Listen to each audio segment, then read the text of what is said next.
Hoje nós temos uma reunião especial, nós temos um convidado lá de São Paulo para bater um papo bem atual aqui com a gente. Então, eu gostaria de apresentá-lo. Primeiramente, boa noite a todos. Para a gente cumprir rigorosamente o horário, eu adianto aqui, professor, que infelizmente o Dr. Souza, que é o nosso coordenador aí das reuniões magnas, não pôde comparecer hoje, mas ele pediu para publicamente aqui eu fazer o meu pedido de desculpas. Ele teve 2 compromissos aí que coincidiram com o horário da nossa reunião magna e ficou muito sentido de não poder participar. Então, vai caber aí ao professor José Augusto e a mim apresentá-lo e conduzir essa nossa reunião magna de hoje, que é a reunião de número 1550 do ano de número 37 da reunião magna do Hospital São Lucas. É uma reunião bem tradicional aqui que nós temos no nosso estado de Sergipe e nos orgulhamos muito disso. Então, para apresentar o nosso convidado de hoje, pessoal, o nosso palestrante vai ser o Dr. José Nunes de Alencar Neto, que é cardiologista e eletrofisiologista, fellow da International Society for Holter and Non-Invasive Electrocardiology, editor do Journal of Electrocardiology e autor do Tratado de Eletrocardiograma, um entusiasta, um vanguardista aí da mudança de nomenclatura de infarto com sopro e sem supra para OMI versus NOMI. Professor, seja muito bem-vindo.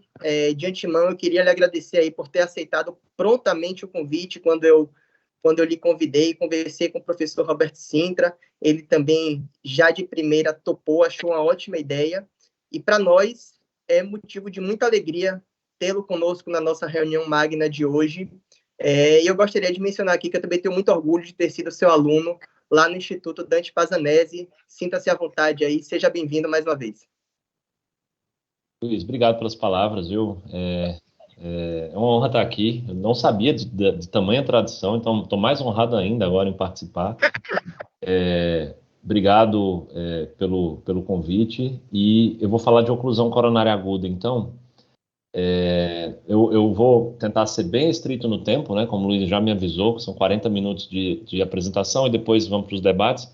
E como eu imagino que a gente está com uma plateia de cardiologistas, então eu ficarei muito feliz se ao final nós tivermos um debate produtivo a respeito das coisas que eu comentei. Eu, de maneira nenhuma, espero que todos concordem com as coisas que eu vou falar. E foi de debates como esses que surgiram novas ideias e novas maneiras de conversar sobre esse tema, inclusive futuras pesquisas, né? Então, por favor, fiquem muito à vontade de, ao final, apresentar seus comentários, tá? Eu vou compartilhar a tela aqui com vocês.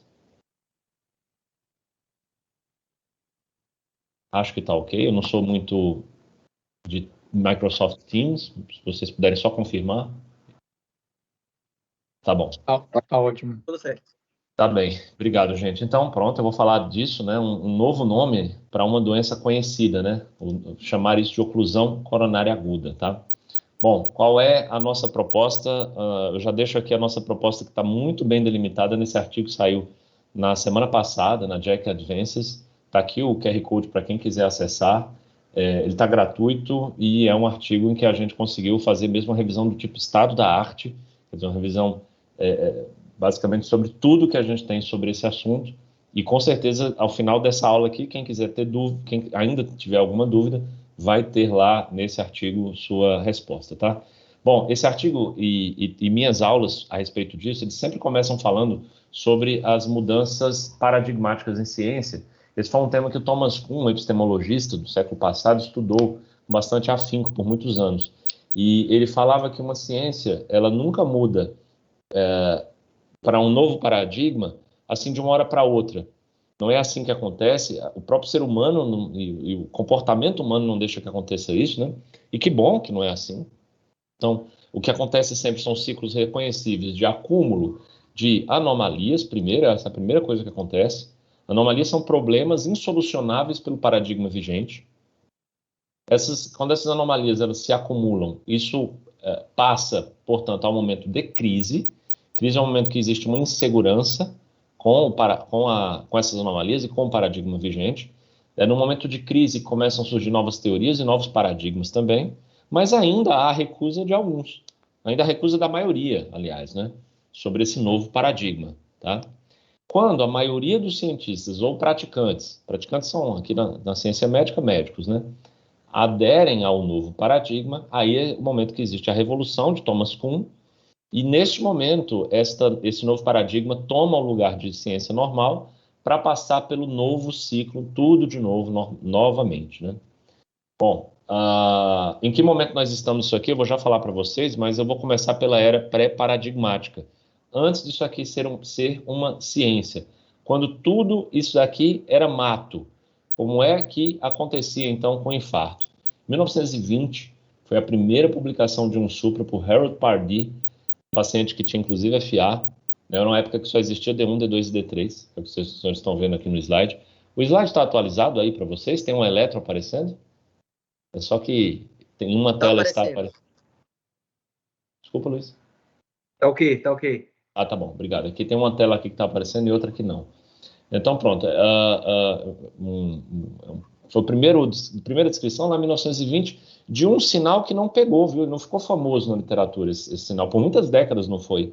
Isso porque era muito raro de se encontrar na literatura. Os senhores entendam o contexto da época, estou falando de 1920. Não havia tratamento para o infarto agudo, né? O paciente ficava com infarto como um sintoma em casa.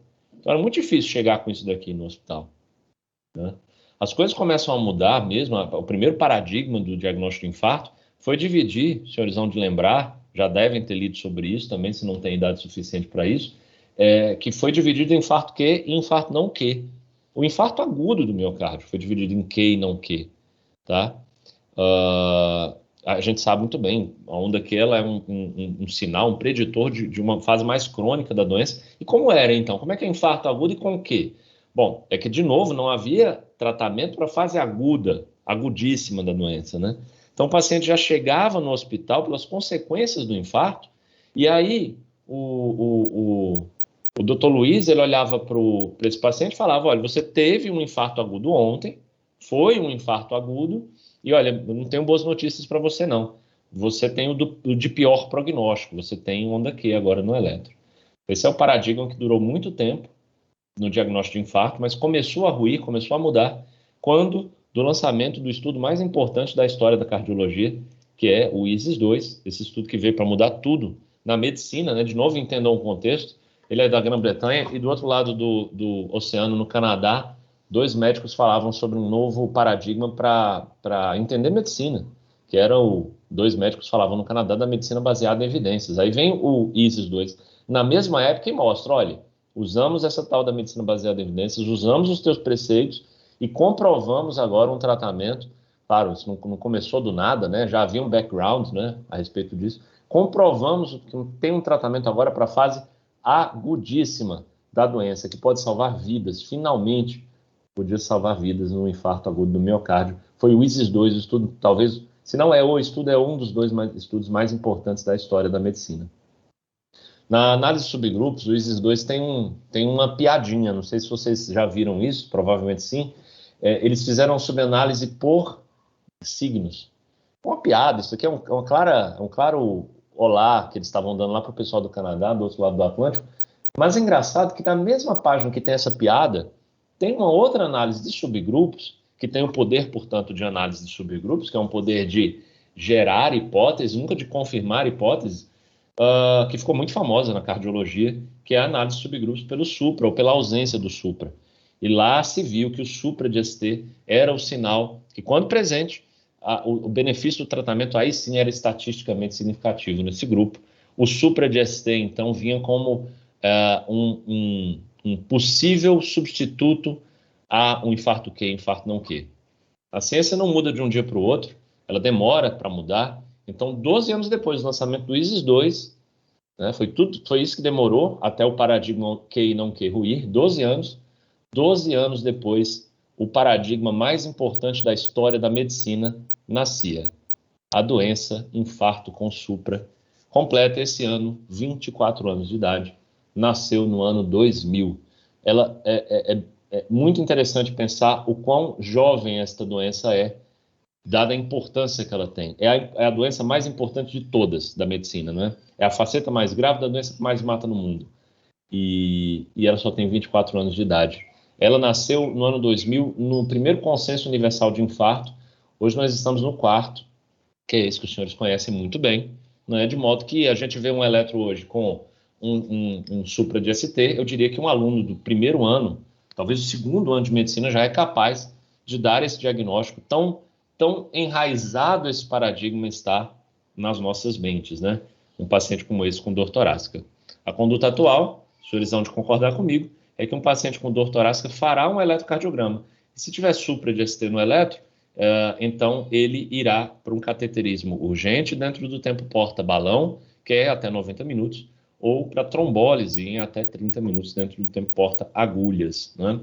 E se ele não tiver supra, existe uma outra doença para ele, que ele vai seguir os guidelines dessa outra doença, que é o infarto sem supra de ST, que depende muito dos resultados da troponina e que, segundo essas diretrizes, esse paciente fará um cateterismo hoje, no melhor dos cenários. É hoje e olhe lá. Vou falar como é que vai ser lá no Dante Pazanese, tá, senhores? Não vai ser hoje esse cateterismo dele, tá? O problema é que surgem pacientes como esse, lá do Dante, por exemplo. Um homem de 56 anos com dor retroesternal há 1 hora. E esse é o eletro dele. E uma pessoa que reconhece o paradigma com supra e sem supra, olha para esse eletro e vai perceber imediatamente que não há aí supradesenvelamento do segmento ST de acordo com a quarta diretriz universal de infarto, que é a que é vigente hoje. Só que esse paciente, senhores, esse daqui do slide, tem um trombo ocluindo a coronária dele, agudamente.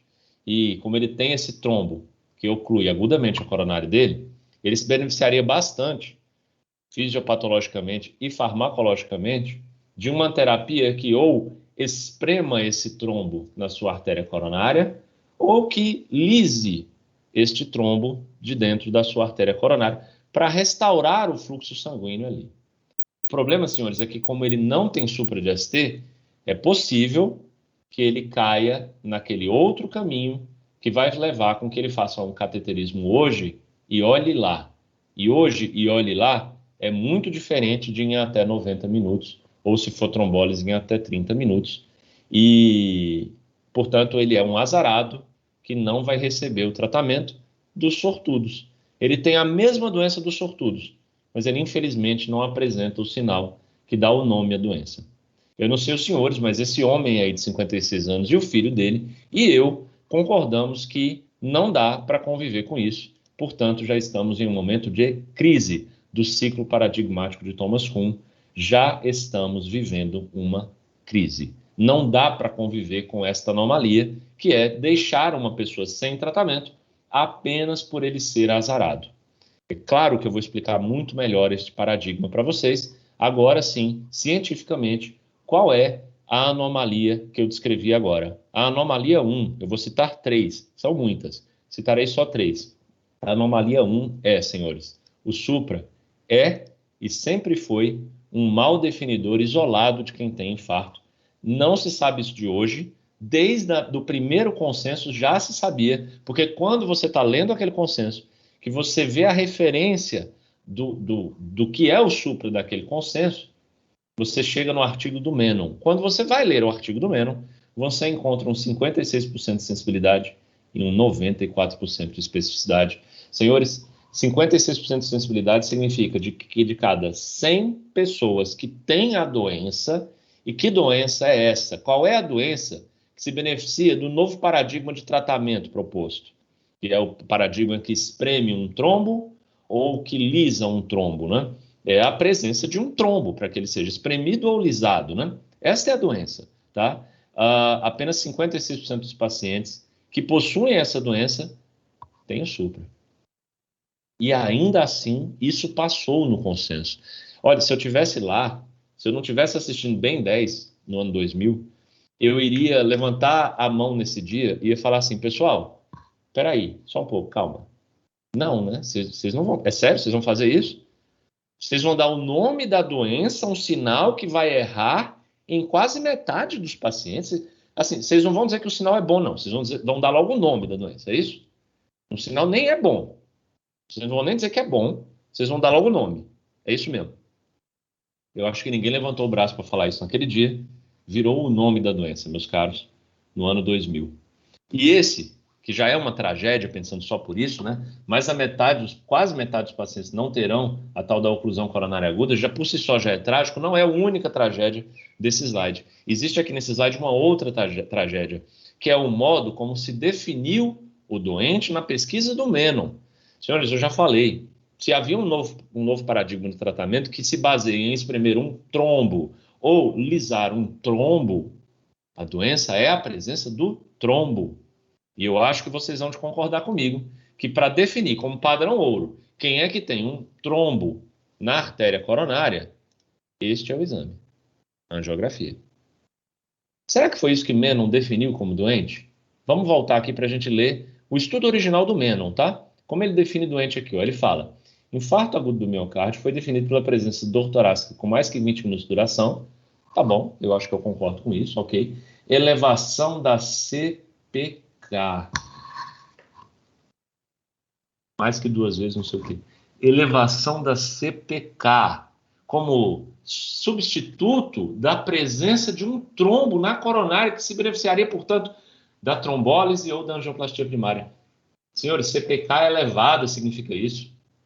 Há diagnósticos diferenciais, há falhas, há falsos positivos, há falsos negativos. Como é que esse é o padrão ouro? Como é que esse é o reference test da pesquisa do Menon? Como é que qualquer biomarcador seria o reference test? O biomarcador é definitivamente a presença de um trombo? Eu acho que não. O biomarcador... Vamos pensar na troponina. Troponina é a presença de um trombo na artéria coronária, que se beneficiaria, portanto, da trombólise ou da angioplastia primária? Não. Troponina é o resultado de um infarto, que pode ser por trombo ou não. Então, e quando não é por trombo, o trombolítico não funciona, por exemplo. Então, isso nos motivou, quando a gente viu essa falha grave na literatura, a gente se uniu lá no Dante Pazzanese para publicar esta meta-análise que nós fizemos lá no Instituto. Está aqui o link também para quem quiser acessar, em que a gente definiu o seguinte, eu, a Mário, o Sandro, a gente se reuniu e falou, pessoal, vamos definir oclusão coronária aguda por trombo, por estudos que pesquisaram trombo. Vamos ver por estudos que fizeram angiografia, porque esse é o padrão ouro verdadeiro. São esses os pacientes que beneficiariam de uma angioplastia primária ou de um trombolítico. Vamos fazer isso? Bom, senhores, nós fizemos. A gente começou com 1.823 estudos, nós terminamos com apenas 3 pesquisas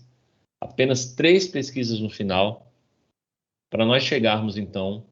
Bom, só 3 pesquisas já é também por si só uma tragédia, porque mostra como a literatura está enraizada com essa palavra infarto, em pensar que a troponina pode ajudar, né? Isso é uma tragédia por si só, mas a tragédia maior está no resultado dessa nossa meta-análise, que mostrou que a sensibilidade, senhores, é ainda pior quando a gente usa o reference test correto. Com o padrão ouro certo, que mostra mesmo quem tem trombo, apenas 43% de quem tem trombo tem supra de ST. Portanto, se nós continuarmos atuando no paradigma com supra e sem supra, a gente vai deixar de diagnosticar mais da metade dos doentes com a doença mais importante da medicina e principalmente da nossa profissão. Por quê, senhores? De cada 100 pessoas com OCA, 57 não têm supra de ST. São azarados. São pessoas que não receberão, provavelmente, o tratamento dos sortudos, tá? Por quê? Porque foi dado o nome da doença, este sinal que erra em mais da metade dos pacientes com a doença, mas que não tem o nome da doença. Enfim, esse paradoxo eu vou falar logo mais, tá? Fato é que em editorial, em resposta a essa nossa pesquisa, o Stephen Smith, que é o pesquisador que primeiro falou sobre isso, foi muito interessante esse editorial que ele escreveu, que lá no último parágrafo ele escreve assim, ó, esse estudo coloca a tampa final, o prego final, na tampa do caixão do paradigma dicotômico, infarto com supra e sem supra, será um dia um fóssil, será um dia peça de museu. Deve ser substituído pela OCA, né? Em inglês, HOME, em português, OCA. Bom, eu vou interromper um pouquinho a minha análise de anomalias para falar para vocês uma coisa que sempre surge, é normal que surja, quando é a primeira vez que nós estamos ouvindo sobre esse novo paradigma, que é a pergunta, e a troponina? Você não vai falar da troponina? A troponina não ajuda? Porque para que mudar? Né? Se for OCA, a troponina vai ser positiva. E aí? Senhores, troponina não ajuda por 2 razões lógicas. A primeira é uma questão de tempo, e a segunda é lógica mesmo, é racionalidade. Primeiro, a questão de tempo. Eu vou falar como é que é lá no Dante. De atroponina agora, 6h21 da noite, ela será coletada, né, o Luiz sabe muito bem disso, às 7 da noite, daqui a 40 minutos. Se o Dante fosse um hospital de trombólise, o que aconteceria com o tempo porta-agulhas desse paciente? Só enquanto ele espera a troponina. Acabou, né? Muito bem, senhores, a troponina não ajuda em nada. Ah, mas é um hospital de ICP. Lá tem sala para fazer ICP. Então tá bom. Vai ser colhida às 7. Que hora sai o resultado, Luiz? 8h30. Senhores, angioplastia primárias poderá ser feita nesse paciente? A troponina ajuda esse paciente? Não, senhores, não ajuda em nada. Ah, mas você vai pensar agora, peraí, mas já existe a troponina point of care, que sai na hora o resultado.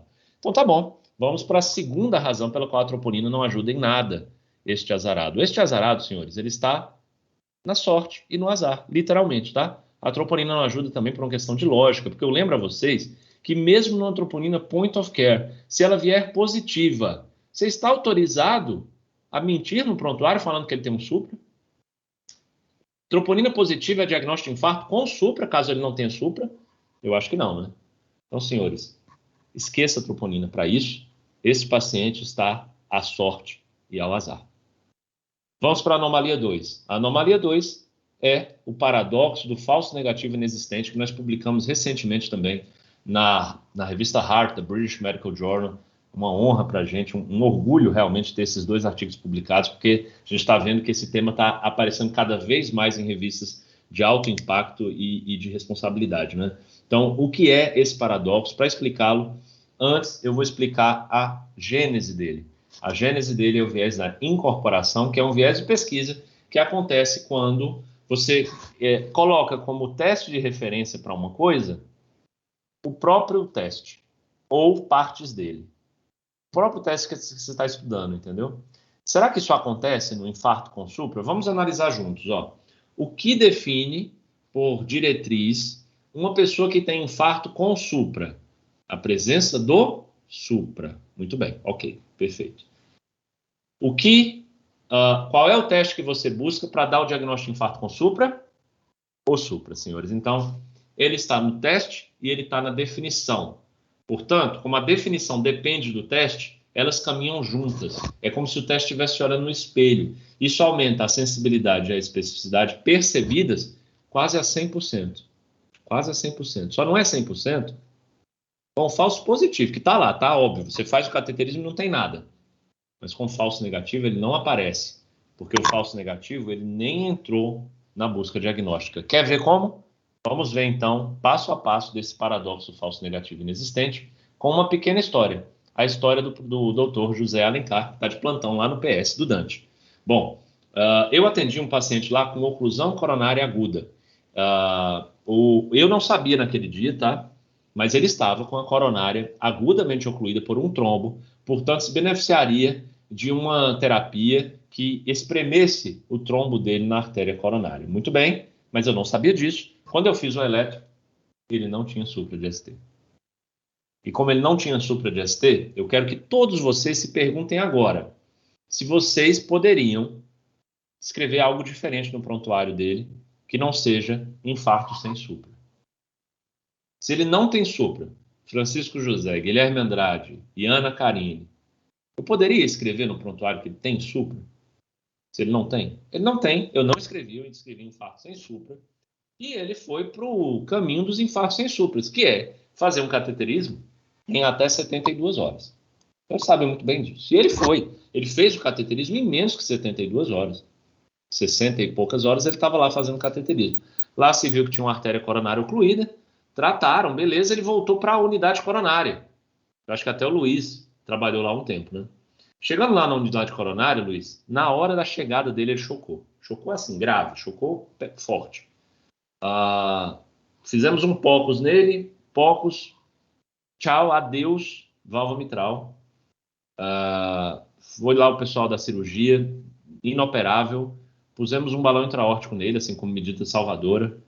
Ele conseguiu ficar vivo, conseguiu ficar bem 1 mês de unidade coronária. Lá na unidade coronária ele teve úlcera de pressão, por esse 1 mês, usando um BIA com a sua mobilidade muito reduzida por causa disso, e infecção urinária de repetição. Ele, que era um homem, foi infectando a urina dele, também pela dificuldade de higiene local com o Bia. O que acontece? Um mês depois ele recebeu alta para a enfermaria. E na enfermaria ele passou mais uns 15 dias ali ajeitando, né, Luiz, as últimas coisas, e recebeu alta. E quando recebeu alta foi uma festa lá no hospital. E como diagnóstico de alta desse paciente, no resumo de alta estava escrito infarto sem supra. Esse paciente, Luiz, ele tinha uma fração de ejeção de 15. Ele não tem mais válvula mitral praticamente, né? Ele saiu do hospital com 15 quilos a menos do que entrou. Mas o diagnóstico dele estava infarto sem supra. E eu pergunto a cada um de vocês se há algum erro na história que eu te contei. E eu já respondo, a resposta é não. Está tudo perfeitamente correto com esse caso. Se não havia supra, o residente que deu esse último diagnóstico de alta não poderia ter mentido, Bruno, Carol, Dalva, que havia um supra. Não podemos mentir no prontuário. O diagnóstico de alta está correto. E se está correto, quando nós fizemos uma reunião de qualidade lá no pronto-socorro, no fim do mês, sobre os casos corretos e errados do pronto-socorro, este prontuário estava em qual das pilhas? O correto ou o errado? Na pilha dos corretos. A pilha dos errados, Felipe, a gente chamaria para conversar com o residente e com os envolvidos. A pilha do correto, não. E o resultado é que o residente que deu esta alta com o nome infarto sem supra já até se formou em cardiologia, que isso faz alguns anos já. E é capaz dele olhar para os artigos em que a gente está propondo a mudança de nome e falar, que bobagem, mudar de nome. Eu nunca errei um caso desse. Eu nunca vi um caso errado. Você não está vendo por causa do viés da incorporação, que está varrendo para baixo dos tapetes o falso negativo. Ele inexiste sobre o paradigma, porque na ausência do supra existe outra doença para esse paciente. E esse paciente, portanto, ele não gera feedback, ele não gera reuniões, ele não gera, nossa, vamos conversar aqui sobre o paciente, ele evoluiu tão mal. Se alguém falar isso, Guilherme, eu vou responder assim, tá, mas azar, né? Porque a gente fez exatamente o que a diretriz mandava. Olha aí, em quantas horas ele fez CAT? 66. Pronto, menor que 72. Então, o que a gente vai... Não. O nome da doença está errado, meus caros. O nome da doença exclui os falsos negativos. E com isso, semana que vem, um novo paciente com oclusão coronária aguda entrará no pronto-socorro à sua sorte ou ao seu azar. Aqui no meio desse slide está o viés cognitivo de tudo, né? Que começa com o viés da incorporação, né? Que é o supra e o reference test são os mesmos, então não pode ter falso negativo nesse paradoxo, nesse paradigma, melhor dizendo. Isso gera a sanção do feedback, que é ninguém chega para essas pessoas para falar, olha, você errou o caso. Por quê? Porque não existiu erro, não tem falso negativo, não existe erro para menos nesse caso. E isso gera também a cascata da disponibilidade, que é a última forma desse paradoxo. É a última forma de um paradigma que sobrevive, simplesmente pela fama dele. Que é o quê? Quando terminarmos essa aula aqui, cada um dos senhores vai para os seus hospitais e semana que vem vocês vão ser convidados para dar uma aula de infarto com supra e sem supra. E ano que vem, no Congresso da SOCESP, no Congresso da SBC, na Regional Nordeste, os senhores vão não apenas dar aula, mas assistir colóquios, infartos, workshops sobre infarto com supra e sem supra. E depois os senhores vão apresentar seu trabalho lá no American College, no Congresso da ESC, e vai ter uma manhã inteira falando sobre as diretrizes do infarto com supra e sem supra. E nessa cascata de disponibilidade, como é tão disponível, como é tão famoso esse paradigma, uma hora, o que José Alencar está lhes falando vai ser simplesmente uma lembrança tardia.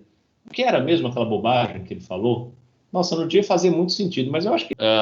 é isso, cada um vai para o seu lugar e dá essa aula e assistir na American College, depois a lembrança vai ser só um... Nossa, mas o que é que ele falou mesmo naquele dia, né? É isso que acontece quando um novo paradigma tenta surgir, né? O paradigma vigente ele é muito maior, né? Muito maior mesmo. As forças são maiores, essa cascata de disponibilidade que leva a gente, portanto, ao conforto cognitivo, que é ficar nessa mesmo, né? Não, deixa do jeito que está. No dia até fazia sentido o que ele falou, mas depois a gente nunca mais ouviu falar sobre isso, a gente fica no conforto de sempre, tá? Esse caso que eu contei é um caso de vida real, viu, gente? Está aqui o diagnóstico de alta dele.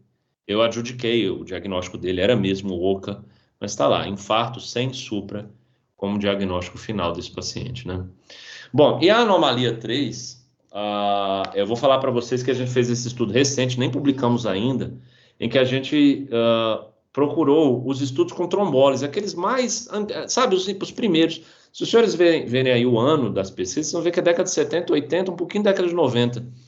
Porque, por mais que algumas pessoas não saibam disso, os estudos de trombólise não foram exclusivamente de pacientes com supra. Alguns foram, alguns não, né? E quando a gente fez essa meta-análise aqui, que a gente consegue perceber que quase 13 mil pacientes foram nas pesquisas do 13 mil, não, 26 mil pacientes nas pesquisas do Consupra e em torno de 24 mil nas pesquisas de dor torácica, o benefício líquido está nas duas pesquisas, tanto as pesquisas que estudaram supra e ausência do supra, quer dizer, incluíram pacientes só com supra, né? Como em estudos que incluíram todos os pacientes. Bastava chegar com dor torácica, né? Um deles, gente, é o próprio ISIS-2. O estudo mais famoso de todos, está lá escrito, ó, mudanças, alterações do eletro não eram requerimento para a entrada no ISIS-2, né? Tá, mas tem análise de subgrupos. Nós fizemos a meta-análise de subgrupos também. E na análise de subgrupos, quando existe a ausência do supra, dos estudos que conseguiram demonstrar isso, há ainda assim um benefício líquido da trombólise. O que não há é quando existe infra. Aí fica no 0 a 0, ficamos aqui no odds ratio de 1.0, sem benefício líquido. Mas na ausência do supra, ainda existe um benefício, quer dizer, futuras pesquisas aqui para a gente voltar nesse assunto, né? Bom, senhores, o fato é que uma nova revolução emerge. Tudo que eu falei leva a um caminho só. A gente precisa mudar o nome dessa doença imediatamente. A gente precisa mudar essa doença para OCA. Esse é o estudo aqui em português que a gente propõe essa mudança, né? Nós demos as mãos lá no Dante, né? Aqui está o diretor do hospital, aqui está os meus colegas do Eletro, da pesquisa, do PS, e os proponentes originais dessa mudança, né? Que são Stephen Smith e Pendle Myers. O nome em inglês é OMI, mas o nome em português ficou OCA, oclusão coronária aguda, e NOCA, ausência de oclusão coronária aguda. Está aqui o link também para quem quiser acessar e ler mais a respeito. Nós também fizemos uma revisão muito interessante a respeito disso em português lá nos arquivos brasileiros. Esse, eu tenho orgulho de falar, é o artigo mais lido dos arquivos brasileiros de cardiologia neste ano de 2024, né? Então tem um impacto bastante importante. O paradigma é esse: você faz o eletro e tem supra, confirma a OCA. Supra, senhores, é o achado mais importante da medicina. Eu não sei se isso não ficou claro enquanto eu dava aula, se eu parecia um hater do supra, mas eu não sou um hater do supra, pelo contrário, eu vou aqui fazer uma declaração de amor. Eu amo o supra, ele é o achado mais importante da medicina inteira. Só não podia ser o nome da doença. Quando ele foi transformado no nome da doença, ele trouxe uma carga cognitiva forte, que gerou um paradigma muito difícil de ser vencido, mas nós estamos tentando, né? Então, o supra confirma a OCA. Pronto. Agora, não tem supra, não é que ele vai ficar esperando por um cateterismo hoje e olhe lá, hoje. Não. Ele pode ser apenas um azarado, que precisaria de um cateterismo, e o tratamento que vem com o cateterismo é até 90 minutos. Se ele pode ser um azarado, vamos ver se ele é um azarado. Vamos procurar sinais adicionais de OCA, vamos usar inteligência artificial, POCOS e sei lá o que. Se tiver qualquer um desses sinais futuros e promissores também que estão surgindo, é OCA. E ele tem que ir para reperfusão imediata. Caso não tenha nada disso, aí nossa meta-análise ainda testou isso também, viu, Luiz? Quando a gente acrescentava sinais adicionais de OCA, a sensibilidade subia para 78%. Então melhorou bastante, mas ainda não é 100%. Quer dizer, subia de 43 para 78, mas não é 100. E como não é 100, a gente abriu ainda um terceiro braço, que é iniciar o tratamento antianginoso, fazer eletroseriado e procurar por dor refratária. Este braço até está presente no paradigma com supra, mas ele só é seguido, apesar das diretrizes, mesmo em países desenvolvidos, como foi o caso de Israel, em 6% dos coitados que entram aqui neste braço. E no nosso paradigma, não. Se tiver qualquer um desses, confirme OCA, vai para reperfusão imediata. Mudar o nome da doença tirará esta carga cognitiva das pessoas, dos médicos, né? E caso não tenha nada disso, aí você descansa. Aí pode ser NOCA, né? Que é um infarto sem supra. Pronto, aí sim pode ser NOCA, o que hoje conhecemos de infarto sem supra. Aí a troponina ajuda, porque aí eu vou fazer heart score. Aí eu vou ver se o cateterismo precisa fazer mesmo ou pode dar alta. Se eu preciso fazer o cateterismo hoje, ou amanhã, ou depois, ou outros sinais, né? Pode ser outra coisa também. Então a gente busca sim o supra, mas a gente reconhece que existem outras apresentações do infarto e muito rapidamente, porque o tempo já está acabando, eu sei disso, a gente busca também por outros sinais, que são esses aqui, e aí como o tempo está curto, eu vou só citar, mas eu lhes digo, lá no eletro do Dante Pazanese, o Luiz viveu pouco isso, infelizmente, Luiz, porque você já tinha saído quando a gente começou essa revolução lá, né? A gente procura e lauda esses e outros achados e já lauda como sugestivo de Oca. Por exemplo, a onda T hiperaguda, que é a onda T ampla de base larga e simétrica, num eletro como esse daqui lá no Dante, hoje, Luiz, ele é laudado como onda T hiperaguda presente na parede anterior média, sugestivo de Oca. O residente lê esse laudo e tem que ir até o paciente para verificar se ele tem clínica de Oca mesmo, porque caso ele tenha, então confirma-se Oca e ele já vai para cateterismo com este laudo e com a clínica. Não precisa esperar o supra, tá? Olha um exemplo aqui, ó, 55 anos, onda T hiperaguda na parede inferior, foi para a sala de emergência para fazer a preparação, 14 minutos depois fez o eletro, a gente acertou mesmo que era T hiperaguda naquela parede, porque virou um supra, mas esse segundo eletro aqui, Luiz, não é necessário, o residente fez porque quis.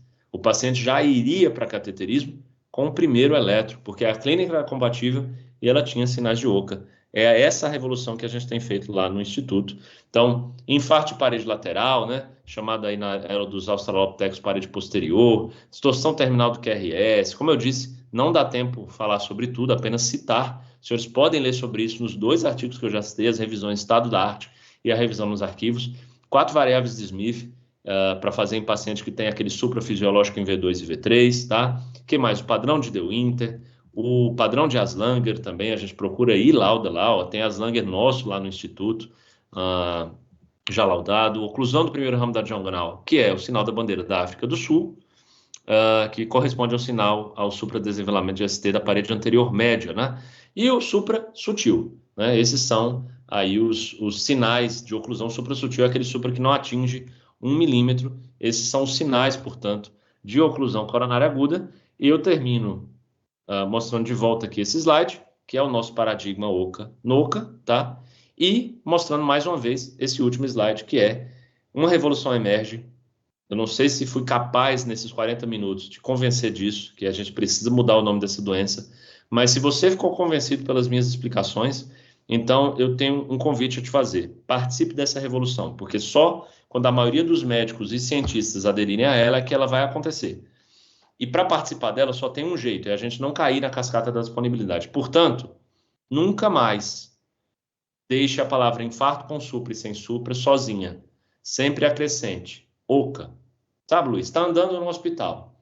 Aí ouviu lá dentro de uma enfermaria alguém falar infarto com supra. Aí você responde assim, OCA. Aí continua andando no corredor. Sabe? Luiz, no clube da cardio, nunca mais é infarto com supra.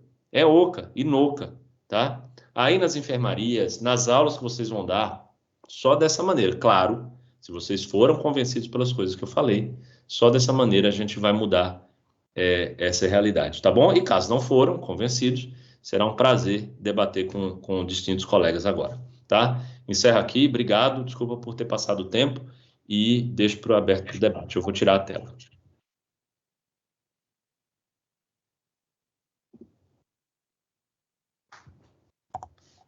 Excelente apresentação, professor.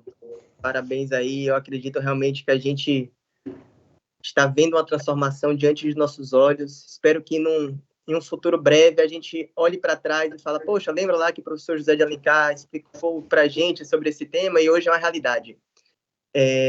Eu queria, antes de abrir para perguntas aqui, abrir espaço também para o doutor José Augusto falar, comentar, eu queria fazer 2 perguntas, professor. Primeiro, em que estágio dessa transformação o senhor acha que a gente se encontra? Né? A Sociedade Europeia publicou uma diretriz no ano passado de síndromes coronarianas agudas. Eu fui ler com a expectativa de que essa nomenclatura apareceria e ela não está lá. Qual é a sua impressão? Que essa transformação vai acontecer ao longo dos próximos 5 anos, ao longo da próxima década? Bom, eu acho assim, Luiz, eu queria que fosse mais rápido possível. Essa transformação vai ocorrer, ponto final. O nome dessa doença é oclusão coronária aguda. Eu costumo fazer uma piada com os residentes lá, que é perguntar, imagine como é que vai ser o nome dessa doença no ano 3000, que é daqui a 1000 anos quase. Não é daqui a 100, é daqui a 1000 anos. Infarto com supra? Sério, não evoluímos nada em 1000 anos. Então, como que vai se dar o diagnóstico, né? Com alguma tecnologia que vai ver essa oclusão agora, não vai nem esperar ter infarto, e já vai reperfundir essa coronária sem deixar sequer qualquer sequela, qualquer isquemia. A gente sabe, né, Willasmin, que é a isquemia que mata agudamente uma pessoa. Ela morre subitamente, às vezes, antes da dor. O nome dessa doença é oclusão coronária aguda. Ele, infelizmente, foi errado décadas atrás. Então, ele vai mudar. Quando, Luiz? Espero que breve. Estou fazendo minha parte, a gente também, né? Então, por exemplo, ter publicado na JACC é um passo gigante que foi dado nesse sentido. Ter publicado na HEART, que é europeia, gigante também nesse sentido, né?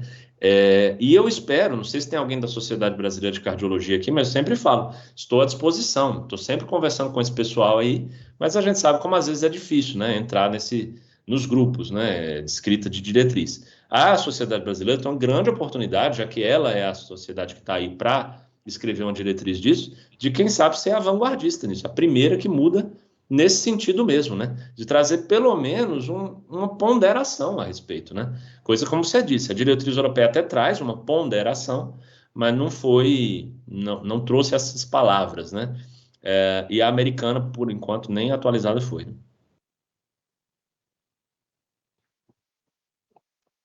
O Yasmin quer falar? Eu posso falar, então. José de Alencar, primeiríssimo lugar, meus parabéns assim, pela sua brilhante apresentação, mas mais ainda pela liderança nesse trabalho extremamente importante. Não é fácil mudar a taxonomia, quanto mais taxonomia da doença, mais importante, como você colocou, da clínica, né? Eu acho que da medicina. Sim. Então, você está aí numa fronteira extremamente importante, né? Você está com os líderes mundiais, você hoje é um líder mundial nesse tema, a gente vinha acompanhando, eu tinha lido, por acaso, alguma coisa do Smith há uns 2, 3 anos atrás, mas, assim, parecia que era um texto apócrifo, era proibido, você não poderia nem pegar, porque impressionante como não chegava a literatura convencional, Circulation, JACC, New England, etc., mas eu acho que vocês romperam, né? Nada tem mais força do que uma ideia com muita substância, né? Hoje essa ideia tem uma substância, vai ser muito difícil barrar isso. E com a inteligência artificial que vai poder, de alguma maneira, padronizar esses elétrons, apontando para o OCA, é extremamente importante.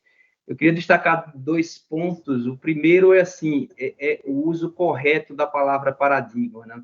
Paradigma foi banalizado no nosso meio científico, que qualquer mudança era uma mudança de paradigma. Não? O que vocês estão propondo, de fato, é uma mudança de paradigma. Vocês estão mudando todos os livros-texto, né? A proposta é mudar todos os livros-texto na cardiologia e mudar toda a percepção que a gente tinha.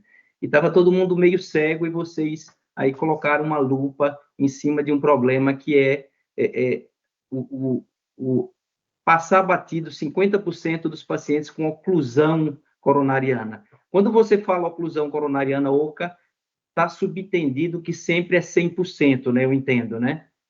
Ou a suboclusão entra naquela sua validação? Essa é uma pergunta que eu queria fazer, porque eu entendo que o racional, quando a gente dá aula, supra sinaliza uma oclusão de 100%. Então, quando vocês validaram isso, eu pergunto, aquele indivíduo com 95%, ele entrou como na análise do OCA?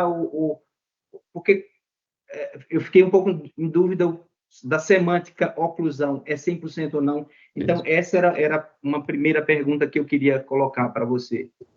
Tá, Zé, obrigado pelas palavras, viu? É uma honra, de novo, ouvir isso de distintos colegas, estou muito feliz com a recepção.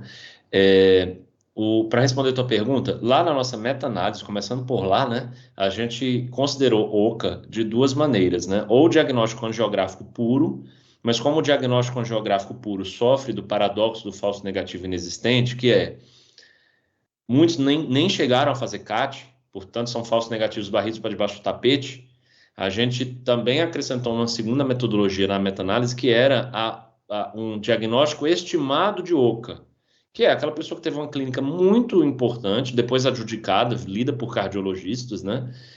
E que morreu antes, ou que recebeu alta, mas cuja troponina foi assim, a níveis que só pode ter sido uma oclusão mesmo, sabe? Níveis 5.000, 10.000 de troponina. Então a gente acabou tendo que fazer esse artifício para considerar também a OCA, mas na meta-análise seria, portanto, aquela time 0, né? Ou no máximo time 1 ou 2, depois reperfundido, né? Agora, a pergunta que você fez foi tão boa sobre e as lesões de 95% no geral, no paradigma. Hoje mesmo eu estava conversando com o Smith a respeito disso, porque é uma coisa engraçada. Ele não se interessa por isso lá, porque ele não tem trombolítico, ele não lida com trombólise. Para ele isso não é importante. Para ele, um paciente que chega com 95 ou com 100, o melhor é que os dois vão para cateterismo imediato. Porque tanto faz, não faz diferença. O paciente será beneficiado de qualquer maneira. Mas para quem vive trombólise, o de 95% é um paciente que tem que estar no nosso radar, porque esse não pode receber a trombólise. Então eu levei isso para ele hoje, e a nossa ideia é em breve trazer alguma definição a respeito deles. No Brasil, né, a classificação OCA, NOCA, no tratado de ECG, ele é o único texto que traz a SOCA também, a suboclusão coronária, que é onde entraria, por exemplo, o Ellens, aqueles pacientes que são laudados como isquemia circunferencial, que são muito alto risco, mas que não se beneficiariam da trombólise.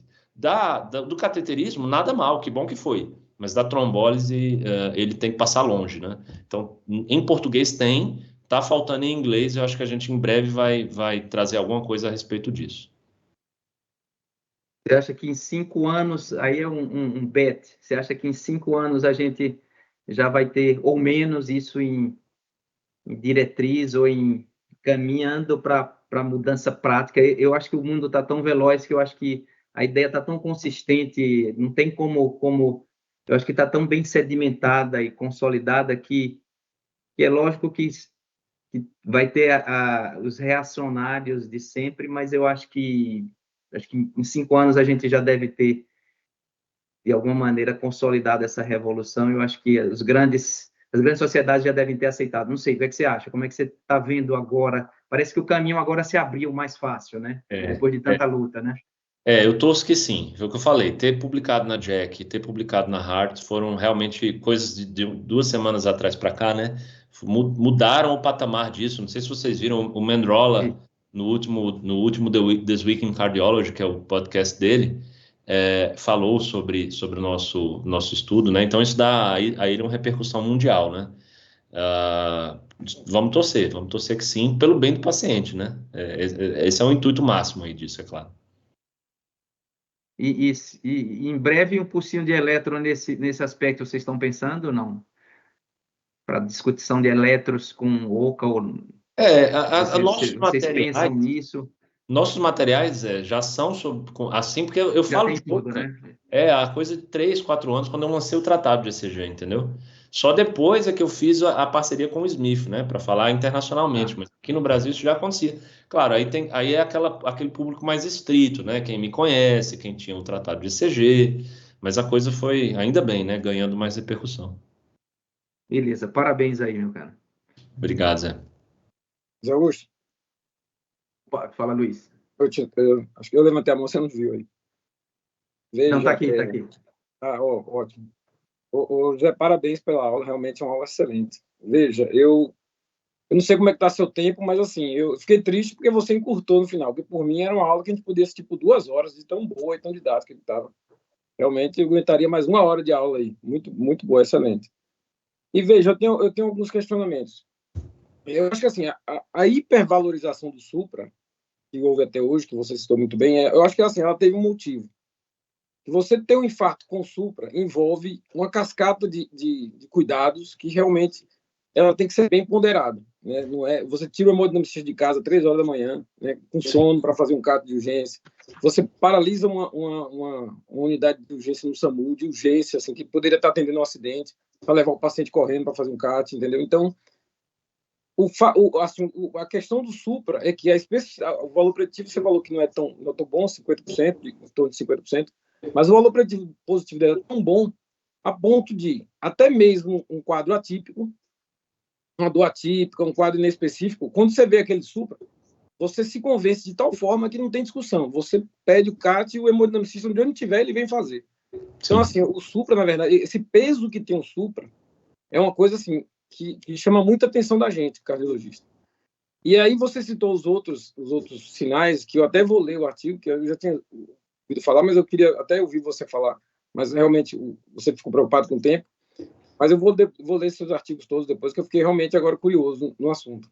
E eu queria saber se esses outros sinais, se para você ele chega a ter o mesmo impacto do supra, que essa onda T aguda, talvez não convença muito naquele caso, se não for um caso muito típico. Então, talvez a clínica entre muito mais em contexto aí do que o supra em si.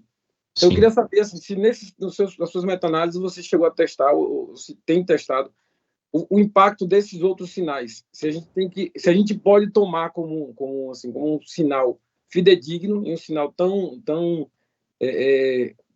forte para poder indicar um CAT, como teria o supra. Como é que você encara esses outros sinais?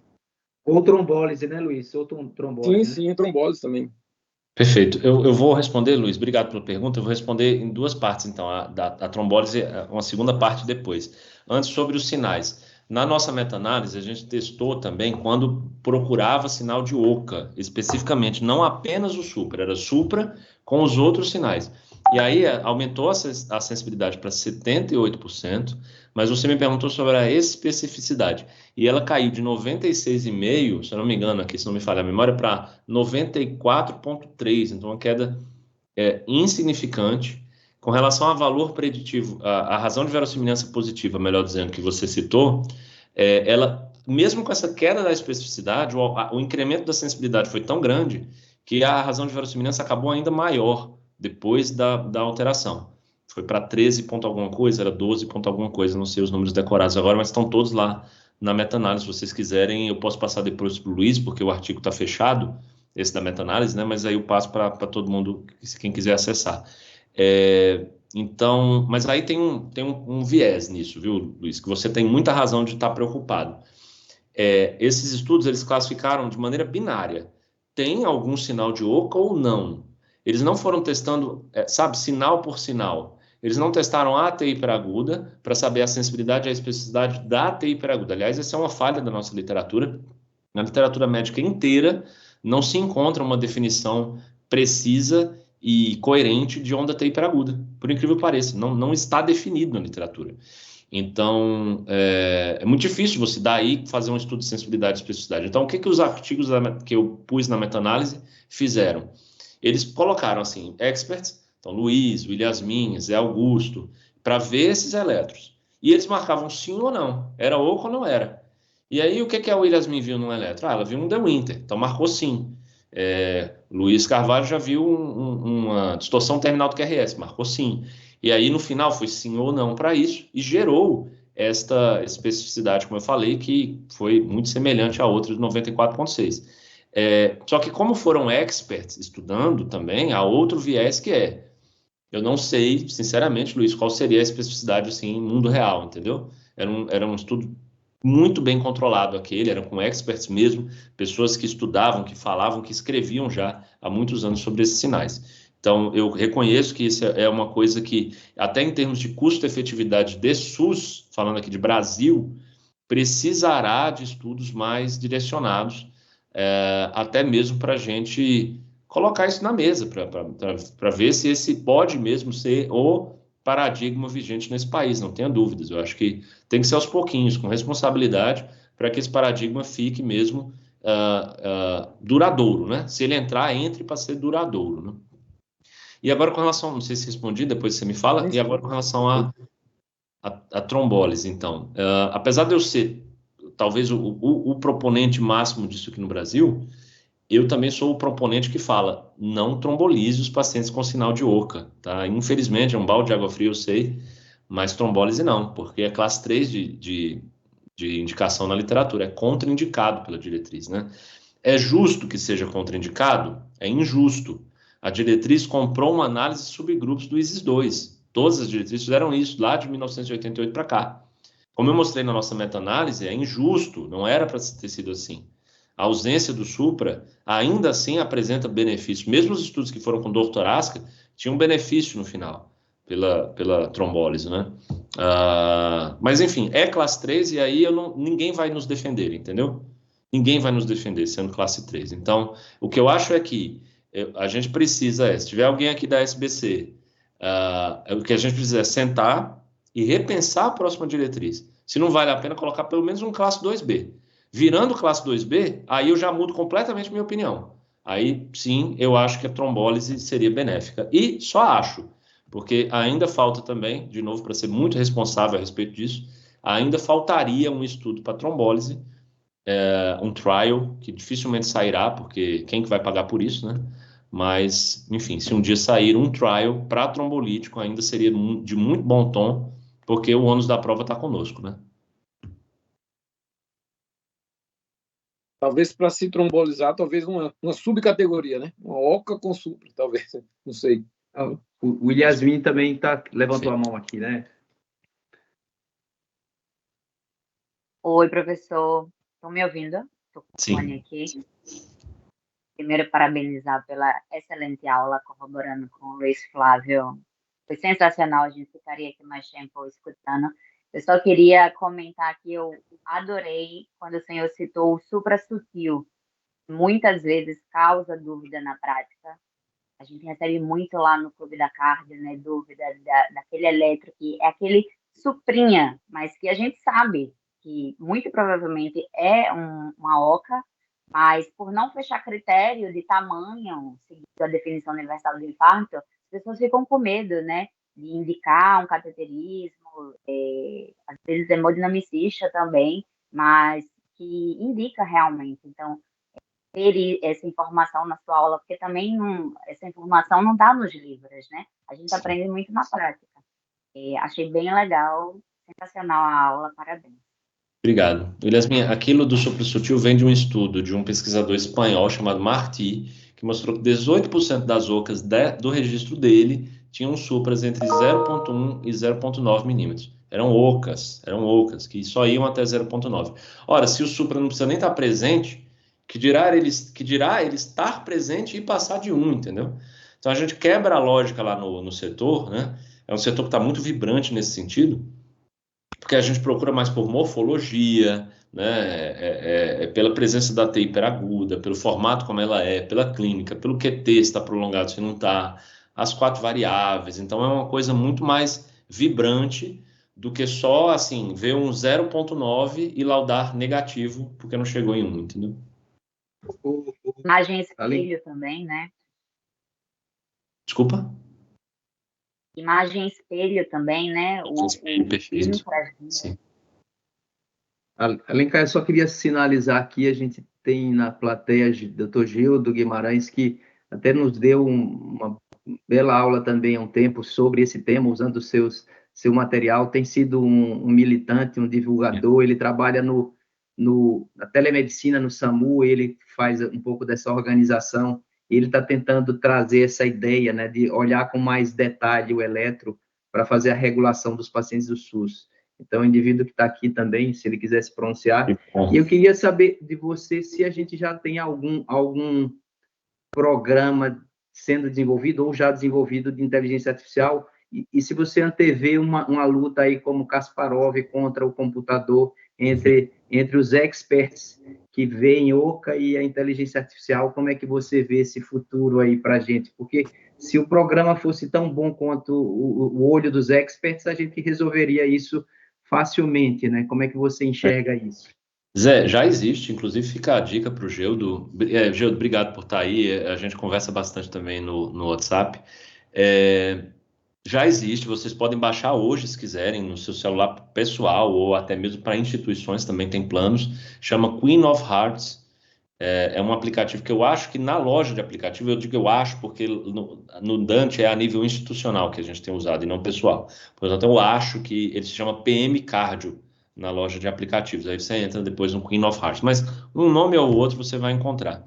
E ela é uma IA do tipo Explainable AI. Então, como é que ela faz? Essa foi uma sacada genial do Robert Herman, que foi o pesquisador que lançou. Havia um grande problema com relação à IA, que é a necessidade do dado bruto. E às vezes a gente tem uma máquina de eletro lá no nosso pronto-socorro que, assim, que tá toda... Dá um eletro mal feito, que dirá, eu vou ter o dado bruto daquele eletro. Nunca vou ter. Qual foi a sacada dele? Ele falou assim, me dá qualquer eletro que você tiver, porque eu tenho uma IA que vai transformar o teu eletro no meu layout. E aí, com o meu layout, eu padronizei, e aí eu consigo jogar em uma segunda inteligência artificial, e esta segunda inteligência artificial vai ler esse eletro padronizado. Então, se você tem um eletro que sai aquelas tiras assim, ó, ou se você tem um eletro que sai 3 derivações, 3, 3, 3, depois enfim, de qualquer jeito que sair o teu papel impresso... Fotografa, né? Fotografa, ela manda lá para a IA dela, ela volta padronizada, e pronto, e ele tem lá o dado bruto gerado por esta foto, né? E aí, com esse dado bruto, ela vai procurar, ela já faz isso, já tem estudo lançado a respeito disso, com melhor acurácia, muito melhor acurácia do que o ser humano. Ela vai te dizer se é oca e vai te mostrar onde é oca. Esse é o tipo de inteligência artificial que não é uma caixa preta, que ela não vai responder que é oca e tchau. Não, ela vai dizer que é oca e ela pinta para você de uma cor de azul em tons mais claros ou mais escuros, onde é que ela achou que tinha ali algum sinal de oca, e ele está quase sempre no ponto J, sabe? É uma pequena elevaçãozinha, é uma onda T que tá mais gordinha, sabe? Virando hiperaguda, é sempre ali que ele pinta. Vocês podem procurar agora mesmo, se quiserem. Chama Queen of Hearts e já está disponível para download. Ótimo, bela dica. Excelente. Eu acho que tem alguém com a mão levantada, mas está aqui como exibir todos. Logo, eu não sei quem é. Tem um usuário desconhecido. Não, eu acho que Luiz Flávio. Flávio Prado, eu acho. Isso, eu levantei a pouco. Opa, aí Luiz, então é porque eu estava confundindo que eram dois. Tá, beleza, ótimo. Vamos lá, Luiz. Bom, seguindo o coro aí, parabéns, doutor José Alencar, pela excelente. Eu também estou no time do Galvão aí, que poderia ter ficado aqui mais tempo. Bom, eu tenho uma dúvida aqui. Como eu sou gestor aqui do serviço de cardiologia, que é a referência do SUS para tratamento de infarto. E agora eu já queria uma dica, alguma dica operacional. Como que tá funcionando aí no Dante? Vocês têm convencido o cirurgião a sair 3 da manhã para abrir uma artéria para um infarto, para um OCA, por exemplo, um eletro que não tem supra? Sim, Luiz, claro que há sempre resistência de uma ou outra pessoa, mas institucionalmente a gente fez essa mudança lá, né? Então os residentes sabem o que é OCA, eles, no linguajar deles é OCA também, claro, e mesmo entre os residentes, né? Pessoas que estão com a cabeça totalmente aberta ainda para o conhecimento, mesmo entre eles existem pessoas que não fazem isso, mas são a minoria, né? Então o hospital todo já respira isso, né? E sim, a gente consegue, né? Se está laudado como OCA por nós, o residente, o assistente de plantão do pronto-socorro, melhor dizendo, ele liga para o hemodinamicista da madrugada e fala, olha, tenho aqui um paciente para cateterismo, né? Não é uma dúvida, entende? É o diagnóstico dado de OCA, que, aliás, Luiz, agora eu me lembrei de falar outra coisa, só já que eu puxei esse assunto, que é um diagnóstico retrospectivo. E ainda bem que ele voltou a ser um diagnóstico retrospectivo como sempre deveria ter sido. Como assim retrospectivo? Só se confirma que eu acertei lá no cateterismo, entendeu? Então ele deixa de ser uma verdade autoevidente e passa a ser uma doença clínica como todas as outras, como é o TEP, por exemplo. A gente suspeita de TEP, às vezes a gente trata TEP empiricamente, mas só lá na angiotomografia que a gente confirma TEP. Então, a mesma lógica é aqui, eu suspeito de OCA, né? Tratar empiricamente já é outra coisa que eu já comentei com o Luiz, com o Zé, melhor dizendo, e esse paciente teria que ir para o cateterismo para lá receber o diagnóstico retrospectivo. Não é fácil, não vou mentir que não é, mas a gente conseguiu pessoas importantes lá do nosso lado, né? Entre eles o diretor do hospital, que era da hemodinâmica antes, entendeu? Então isso já é uma ajuda muito forte. Não, perfeito, porque justamente nós estamos numa fase aqui de renovação de contrato com a Secretaria de Saúde e a gente precisa mudar alguns desses paradigmas aqui do tratamento de infarto, porque tem muita gente se prejudicando aí por conta desse diagnóstico. E, assim, isso passa por um contrato com o hemodinamicista, né? Assim, a gente vai precisar mudar. Então, eu vou tomar a liberdade de pegar com o Luiz Carvalho o seu contato, porque, eventualmente, eu posso, se você permitir, entrar em contato para tirar alguma dúvida. Com certeza, fico à disposição. Obrigado e, mais uma vez, parabéns. Obrigado.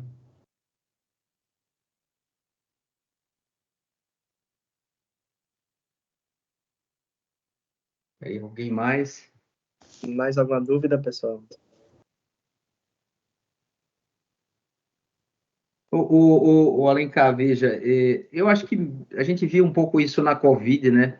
Muitas vezes o paciente ia para o CAT e não tinha obstrução, né? Então, eu acho que a gente tem que se habituar que o hemodinamicista, ele está ali também para confirmar o diagnóstico, né? A gente não pode ter essa ambição que o eletro tenha um valor preditivo positivo de uma oclusão de 100%, que a gente está tentando salvar uma vida, né? Então, eu penso que a gente, às vezes, pede o cateterismo para um supratípico e vira e mexe, a gente tem surpresa sem obstrução, né, total. Então, eu acho que a gente pode, analisando bem o eletro e etc., mas isso me remeteu a uma cena, quando eu era residente lá no INCOR, que eu chamei, assim, meio que de madrugada, 1h da manhã, um hemodinamicista mais antigo, e aí ele chegou e eu todo nervoso para justificar, olha aqui o eletro dele, e aí ele chegou assim para mim, rapaz, veja, se o eletro fosse importante, você não tinha me chamado, então vamos botar esse paciente na sala e vamos ver o que é que ele tem, e acabou. Então, eu acho que a gente tem que entender que a gente precisa aprender esses padrões, precisa ficar ciente que esses padrões sinalizam para uma oclusão total, mas a gente não vai acertar todas, mas precisa chamar, porque assim como a gente considera um erro não chamar para um supratípico hoje, daqui a 5 anos, 3 anos, 2 anos, vai ser um erro não se deparar com um padrão típico desses e não chamar o paciente, não chamar o hemodinamicista para tentar abrir essa artéria. Então, eu acho que a gente precisa também perder esse receio, né? E precisa confiar no que a ciência aí tem mostrado, a ciência aqui tem sido analisada com mais refinamento. Isso aí. O reference test é a angiografia, né? Perfeito. Pensando aí na lógica do TEP, o reference test é a angiotomografia. Que pena que a angiotomografia é mais fácil, não precisa que o médico esteja lá, e a angiografia precisa, né? Eu sei que isso é uma pena, eu sei que vou tirar hemodinamicistas 3 horas da manhã e, num paradigma novo, em torno de 5,5% serão diagnósticos falsos positivos, né? E que lá não vai ter nada.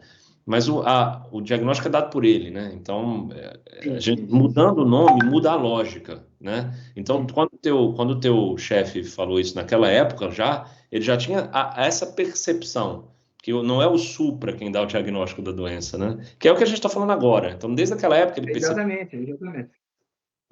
Exatamente. Acho que o Fernando levantou a mão para fazer uma pergunta. Ele entrou e saiu, voltou. Grande Luiz, é porque eu tentei aqui e acabou, eu não estava ativando o levantar da mão bonitinho. Aí eu tentei pessoalmente. Tudo bem, Zé de Alencar? Meu nome é Fernando, sou colega aqui de Aracaju. Veja, eu já tinha lido alguns dos materiais que você colocou aí nesse cortejo inicial da aula, mas uma dúvida que eu tenho e diante do que o Luiz Galvão, que foi o que colocou aquela percepção de que o supra acaba protegendo o nome, né? Acaba protegendo percentualmente também e validando de uma forma fácil, muito fácil de visualizar, como você mesmo bem colocou, um estudante, perdão, de primeiro ano já vai, vou chamar hemodinâmica, entendeu? Então, essa percepção dessa validação de gravidade, enfim, apesar de que a gente sabe que nem todo supra vai ser uma oclusão, né, coronariana aguda, uma OCA, mas, assim, eu faço um comparativo com o que a gente quando eu fui residente, eu estou me aproximando de 15 anos agora de formado, quando residente a gente usava muito, e coisa que eu não vejo mais tanto, porque a gente tem repercutido muito rapidamente, mas era tipo IAM com Supra, KILIP 1, KILIP 2, né, para dar uma graduada na gravidade, né, da condição clínica de chegada do paciente. Você acha que se eu misturasse, isso acabaria fortalecendo o que você colocou, aquela perspectiva do... O que eu queria dizer era, será que não teria espaço para um OCA? Aí, no lugar, a gente botava o KILIP entre parênteses sempre.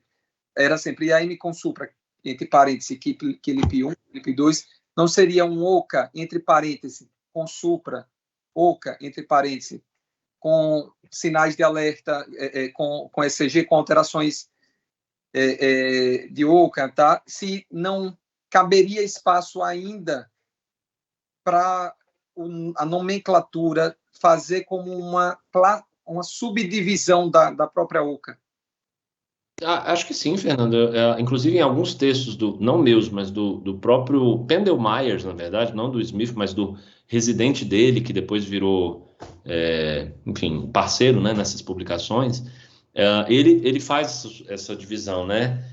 OMI, aí um sinalzinho de mais, STI, ou seja, uma OCA que teve Supra, né? Ele faz exatamente isso. Mas eu não sei até que ponto isso ajudaria ou atrapalharia, entendeu? Na própria cascata da disponibilidade, e se essa nomenclatura não, sabe, também não atrapalharia na tomada de decisões. O que é uma OCA sem Supra, então? Será que eu sou obrigado a dar o mesmo tratamento que a OCA com Supra? A gente sabe que fisiopatologicamente sim, mas será que uma pessoa ainda não veria aquela ausência do Supra como, então tá bom, relaxa um pouquinho, não precisa fazer... Mas talvez tenha sentido prognóstico, não é, Alencar? Talvez tenha. Talvez prognóstico, não de conduta. Eu concordo com você, acho que conduta atrapalha. Para tomada de decisão, acho que atrapalha, mas para prognóstico, isso que o Fernando colocou, talvez tenha sentido, né? Talvez tenha.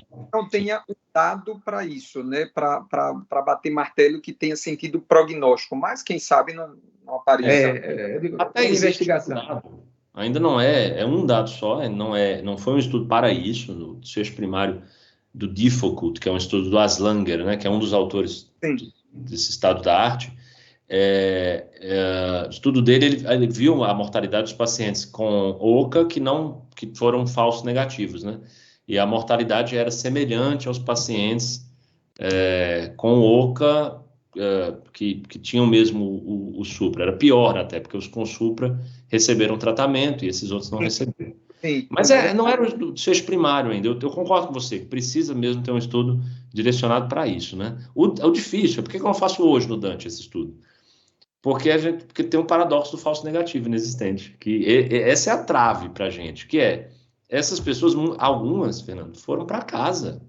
Sim. Eram OCA, o residente olhou, não tem Supra, não comprou a dor, e alta para casa, ou morreu no ônibus, ou ficou em casa, sobreviveu, agora está lá com insuficiência cardíaca, entendeu? Então é muito difícil estudar isso, por causa do paradigma vigente. Né? Perfeito, obrigadão. Parabéns. Beleza. Luiz, você quer encerrar aí? E muito obrigado, Alencar, foi excepcional a apresentação. Ficou um gostinho de quero mais, pelo que todo mundo falou, dos eletros. Talvez você vá ser convocado novamente. Com prazer. Completar essa aula, né, Luiz? Acho que aí você termina aí, Luiz, para a gente.